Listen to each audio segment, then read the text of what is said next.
Hey guys, listen, lately I have been feeling the Lord tell me to empty out. That's what I'm going to do now. Um, I've been honest in my videos. Every video I make is honest, 100% me. But these videos coming up are going to be something that's out of the ordinary for me, but it's truth, and I'm going to put it out there. I'm going to disable all comments anyway, because it really doesn't matter to me about any kind of comments. Um, I have to put out what the Lord's putting on me. That is why this video is going to be a New World Order dream. I had this dream over 2 years ago. It's still as vivid as the moment I woke up from it. It is something that I know the Lord has given me. I've had other dreams since about re-education camps and people being detained and things like this. I'm going to put this dream out there for right now. This dream goes like this. I was in this building, a two-story building in the woods, in the middle of the forest. There was one road in and out, and basically we were all there. The people there were under the impression that we're just there for like a week or two. Something had happened in public, out in society, that for whatever reason we were in this place. Okay, we were given some kind of I guess some explanation where people bought the explanation. So anyway, we're in this place. Now I come through the main lobby because I was staying up top in the far corner in a room with my family. Now I came down through the grand staircase. It had a big grand staircase that came down and feathered out. So I come down and I go out front. Now you could still move around this place at this time. You couldn't leave the premises, but you could walk around. You were free to walk around. And I walked out front, and above me was a blue sky. Now off to my right over the tree line, all I could see was the most devastating sky, the most scary sky you could ever imagine. It looked like it was just layered, like 6 different layers of horrible, like wretched sky you couldn't even imagine. Lightning going sideways. It was blacker than black. It was just the scariest thing, and it looked like death itself. It looked like whatever this sky covers dies. It didn't look like life could exist underneath of this sky. So I go back inside into the lobby of this place, and I go a couple feet, and to my left hand side there's like a receptionist window there because this place had medical staff. So I nod to the lady behind there, and now I go in through the doctor's doors for some reason. Now, regular civilians weren't allowed in there, but I go back in there, and I just like put on a serious face and walk with intent, like I know what I'm doing and I'm supposed to be there. And a few doctors come like to to approach me saying, "What are you doing here?" But I just got this real, hard look on, like I don't even want to be bothered, and they leave me alone. They don't say anything. So I get to the back room, and I hear two doctors discussing something, and they say, "We're under quarantine now, and nobody can come in or out anymore. This place is on lockdown, this and that." So now I turn and head right back for the door I just came in. When I come out back into the lobby now, that big grand staircase that I told you about, okay, there's military men like every fourth step, loaded to the gills with guns and everything, machine guns. They have the masks on, sunglasses and things, and they're basically ushering people down the left side of this stairwell, and they're going down this tunnel, well, hallway, towards this door. So they're quarantined, and you understand when you look at these people, they have sores and boils all over them, their face, their arms. A lot of them are bent over, okay? Like if you were standing up, to just bend over with your arms out because they can't breathe. They're panicking, and they're being ushered like cattle. Um, the military men that were doing this had absolutely no remorse. It was a total disconnect. It was as if you were not even human. Now, as I come out, I see this, and I'm running past these people looking in their eyes, and it's just death in their eyes. They just know they're not gonna make it. I get up the steps, and towards the top of the steps, there's a woman who's reaching out for a man. She grabs him by the sleeve, and this is in between two of the officers. She reached out to grab her husband. Now, instantly, I'm aware that they've been married for 40 years. 40 years of marriage. She reaches out. She's got boils all over her face. She reaches out to him, And he hits her off of him in an instant because he's petrified that she will give him what she has. And he knows that if he gets that, he's going to be with her, going where she's going. Now just stop for a second and think of this. 40 years of marriage, 40 years of living with someone every day of your life, sleeping, waking up together, all this stuff. And in their most fearful moment of their life ever, they're reaching out to you for help, and you just hit them off them like they've never meant anything to you. That is the fear of the situation. I'm just trying to explain that to you. This man was totally just worried about himself. Did not care. That's how panicked all this is.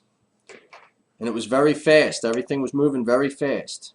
So that is why I was still able to walk around, because this had just started to take place. Because when I came out of that doctor's office, I looked at the front doors where I was just at, and there was military vehicles there now. People standing there just loaded to the hilt with guns. You know, you're not coming out of there. So I run up past this guy and his wife, and I head off to the left because my room is back in that corner.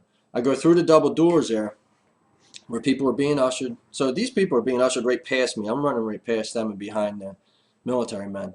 And when I get through the double doors, I look over and there's two of my children. And they are bent over as I'm, telling you, bent over like this. And I'm looking at them saying, stand up, this isn't real. This is just in your mind. I'm figuring maybe they did some type of mind control on these people, and I really didn't know what to think. I looked and I seen my kids, and they were going, Dad, I can't breathe. Now, as a father, you do anything in the world for your kids. You die for them in a second. Now I'm looking at them, and I can't help them. They can't breathe. So I'm trying to grab them. I realize whatever has happened to the rest of these people, something's happened to my children also. At this point, they just couldn't breathe. I didn't see boils on them, but I was instantly aware that whatever has happened was done either by a shot or some kind of nasal spray. So these people at some point were talked into or forced into, or whatever it is, taking a shot from a needle or a nasal spray. And this was the result. So I'm trying to get my kids, I'm trying to grab them and get them to the back room there so I can get them out of the window down to the grass, and get them into the woods and pray and ask God to remove everything that's happened to them, right? So I'm trying to grab them, and these, this military guy comes through that double door and goes to grab him, and I'm pulling, and he just hit me with the butt of his gun until I can't hold on any longer. And I have to watch my children being taken out of this double door, and they're looking at me and they're panicked, and then I catch the last sight of them as they just disappear into the herd of people who are being ushered. Now, to give you, a rundown of this feeling. Now, I just told you that a man who was married for 40 years hit his wife off of him as though he never knew her. Now you have kids, young children, who just seen their dad beaten down with the butt of a gun. They can't breathe. They're being ushered like cattle. Everything is new. They're in this place where it's not home. They were in this building. I mean, I'm just saying, it couldn't be any more fearful, okay, of an environment for children. So this, as a father, was going through my heart, the pain of what they have to feel, the fear that they have. My heart's just melting, thinking about it. And it's at that moment, as I just catch the last of their eyes, and now I cannot see them anymore. Everything just stopped. Even now I'm like out of breath saying this because I'm reliving it, but everything just stopped, and I heard the Lord's voice crystal clear say, "Do you trust me?" And I said, "Yes, Lord." I didn't hesitate. I didn't say anything. So in the midst of my worst moment, there was no ifs, ands, or buts. Do I trust the Lord? Yes, Lord, I trust you. And he said, then you're going to have to trust that I'm going to take care of your children. And I instantly knew that I won't see them again on this earth. That was it. That was the last time I see them with my eyes on this earth. He told me that I need you to preach in prison. I need you to bring what I've done for you to prison. So I instantly knew I will be in prison and I will be sharing the word of the Lord, in prison. And that my mission wasn't complete yet. But see, the thing is this, as fathers, even as parents, you think when you're with your children that they're protected and all these things, and they are in a way, right? But the ultimate protection is God anyway. So when you drop your kids off somewhere and they're playing somewhere, I mean, really, God's watching over them, not us. I mean, we could hold our kids as tight as possible and God could take their breath, and we can't do a thing about it. So the lesson, there's a bunch of lessons in this, but the lesson, one of the major ones for me, was that I have to trust God. And I have to trust, I know how loving He is, how merciful He is. I have to know that no matter what happens to my kids, He's going to ease their heart and take them just in the manner that He wishes to.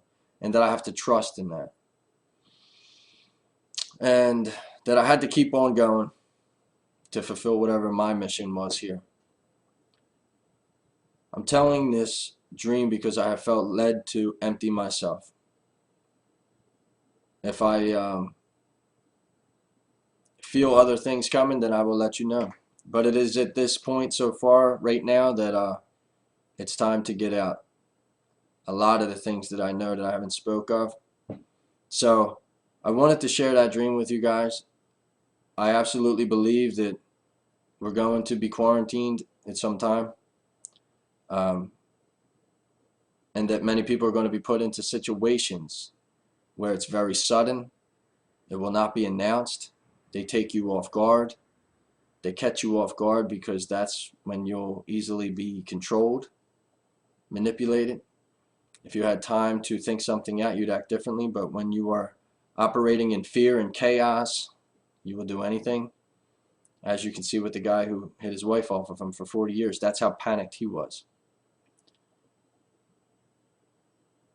So I felt led to share the dream with you. I want you to know this, that no matter what video I put out here coming up, my whole mission is always to have you give your life to Jesus Christ and understand that hell is truly a real place of eternal torment. Satan is real. So I pray, guys, that you would give your lives to Jesus, and I'll talk to you soon. God bless you.